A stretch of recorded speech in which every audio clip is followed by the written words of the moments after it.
Hey guys, so now that you know what hip impingement is, I want to talk to you about how we diagnose it in our office. If you've seen our previous videos, you know that we always do a thorough history with our patients.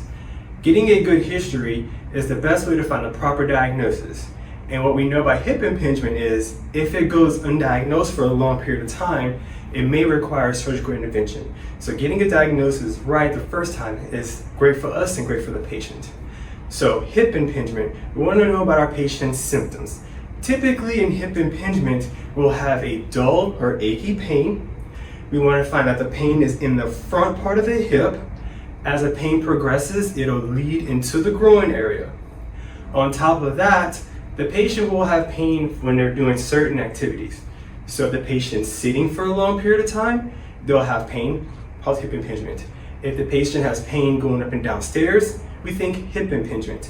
If the patient has pain when they're doing squatting activities, we'll think hip impingement. But of course, symptoms are not enough to get us a good diagnosis, so we want to do a few tests. So for our first test we're doing our patients, we're going to have our patient lay flat on their back.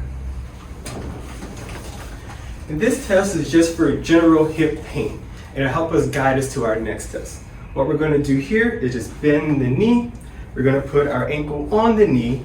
While the patient's in this figure 4 position, we're going to push down on their hip and push down on the affected side knee. If they have pain in their hip area, we are thinking they may have hip impingement. For our next test, we're going to bend the knee here. We're going to bring the knee in and then rotate the leg just ever so slightly here. If our patient has pain with this test, we're thinking they have hip impingement. For our last test, our patient is going to rotate facing down. And we'll change legs here. So in this test, all we're going to do is raise the leg and do some rotation here.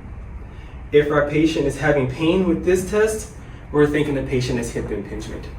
So now that you know what hip impingement is, and you know how we diagnose it in our office, I want you to stay tuned. In our next video, we're going to talk to you about how we treat it in our office and show you how we do that here. Stay tuned.